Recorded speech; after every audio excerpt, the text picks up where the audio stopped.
So chapter 262, after a long break, we get to see like what happens after, Yuta and now Gojo's body has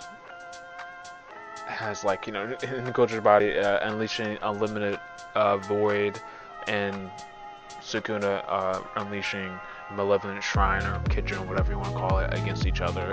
And right off gate, Yuta puts into practice Gojo's technique to like withstand the malevolent shrine's attacks by shrinking his domain size to the size of a basketball, like Gojo did in like the first fight.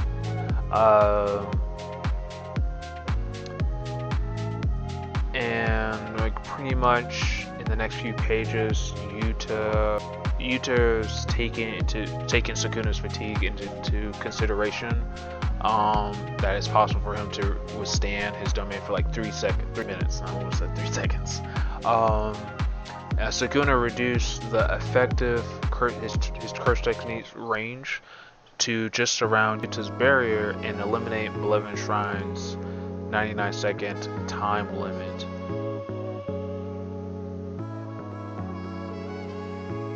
Okay, so that basically means Yuji and Todo is not really being affected by the effects of Malevolent Shrine, which is great. So they're a-okay, they're good to go. Yuta, and so that will also mean that the Malevolent Shrine is going to last longer too, since the range is affected. That's usually how it works with fighting battles. Next page, after that, they basically talk about how they basically within the next 3 minutes the victor of this fight, it will be decided. And so basically what Yuta has to do is damage Sukuna enough to where he can't maintain Malevolent Shrine. And then Sukuna has to destroy Infinite Void under 3 minutes and then expand his domain to kill everyone. And so, basically it's kind of a who's gonna cave first type of thing. Next, Yuta tries to pull Sukuna with blue. Sukuna instant transmission into Yuta's face and wraps his arms around Yuta and like lands a punch on him. Yuta wonders how Sukuna managed that attack and realizes that Sukuna used domain amplification alongside his expansion to penetrate through the infinity, which allowed him to land the attack on Yuta. Sukuna, has an evil grin on his face, and he thinks that the other sorcerers can't share information about what's happening inside the domain through Mei-Mei's crows. So essentially, maybe Sukuna is probably has a plan in mind to affect Yuta, or maybe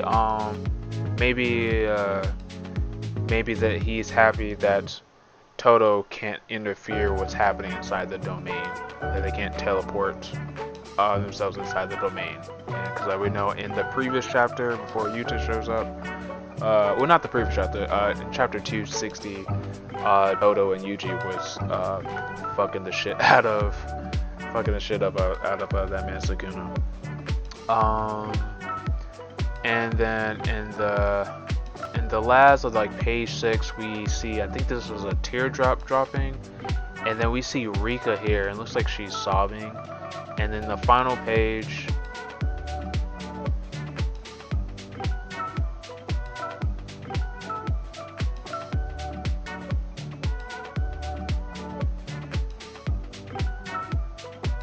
but then the scene switches over to Rika completely holding the lifeless body of Yuta's original body, and she's calling his name and holds it dearly. And this is probably the saddest thing to see here. I know I just chuckled there, but this is super sad to see. Rika is super cares about Yuta, and seeing his body lifeless just terrifies her, and she's fully manifested too. So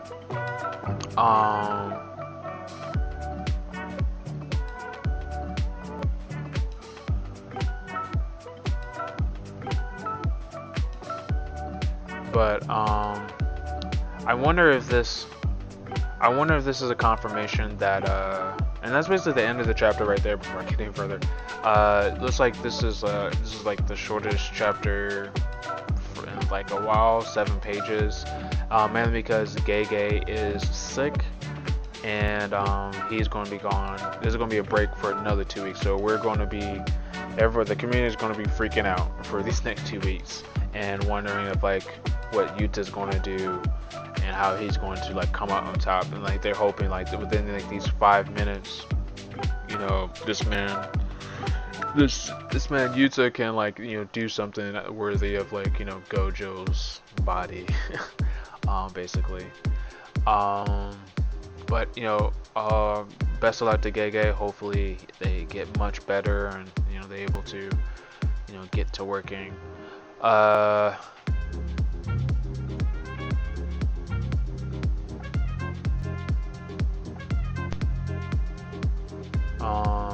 yeah, it's kind of hard. So like, this was, I mean, it's kind of hard to like grade or like review like this chapter. I mean, it's pretty good chapter that obviously seeing Yuta put into practice what's happening. This is another heartbreaking chapter, especially at the end of it, with that one single page with like Rika. It's like super sad. And there are some implications here in this chapter that got my brain turning. Obviously this is more than likely going to be a one-on-one fight between Yuta and Sukuna in the domain, and with Sukuna saying that nobody can see what they're seeing in with Mei's crows inside the domain, unless that's him just thinking that that's how it works. And so this works in Sukuna's favor because he's good in like one-on-one fights, and like Toto and his curse technique Boogie Woogie, the evolved Boogie Woogie, is a menace. Like, it's completely terrible for Sukuna, especially in the fatigue state that he's in right now. Obviously Sukuna is, you know, still no slouch because he's able to like, you know, teleport like in front of like Yuta before he can even use blue to like pull him forward. So Yuta's definitely not off to like a great start here. I mean, he was able to pull out the domain, so now it's like a domain clash going on right now.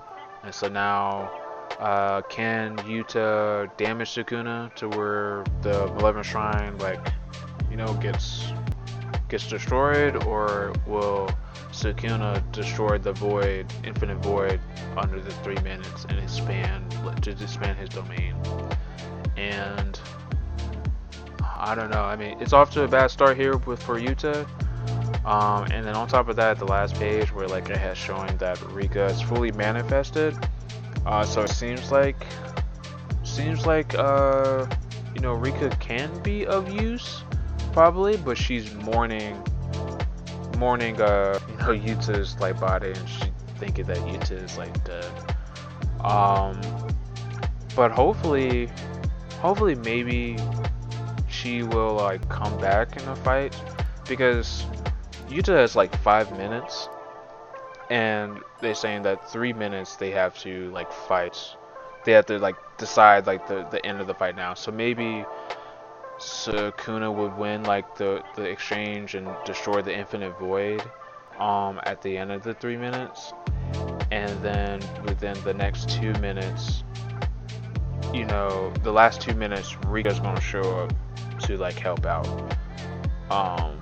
because like maybe she realized that, you know, Yuta is like in Gojo's body, stuff like that. I don't know how it works. I don't know how the technique works. Unfortunately, isn't breakage just for 2 weeks? What? Next chapter 263 will be on June June 27th, 21 days from now, almost 3 weeks. Oh my god. Hold on, let me check my calendar. Calendar.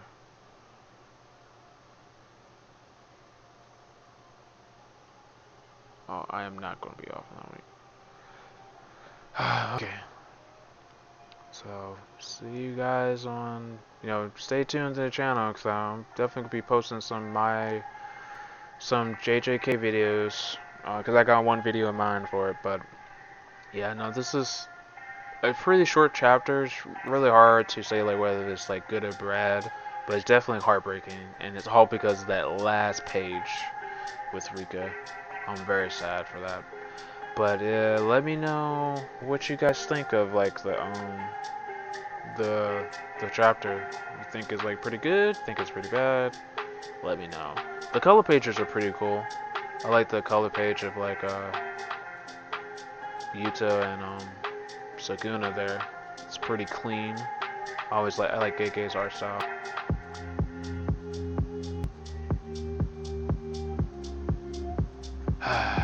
But yeah, that is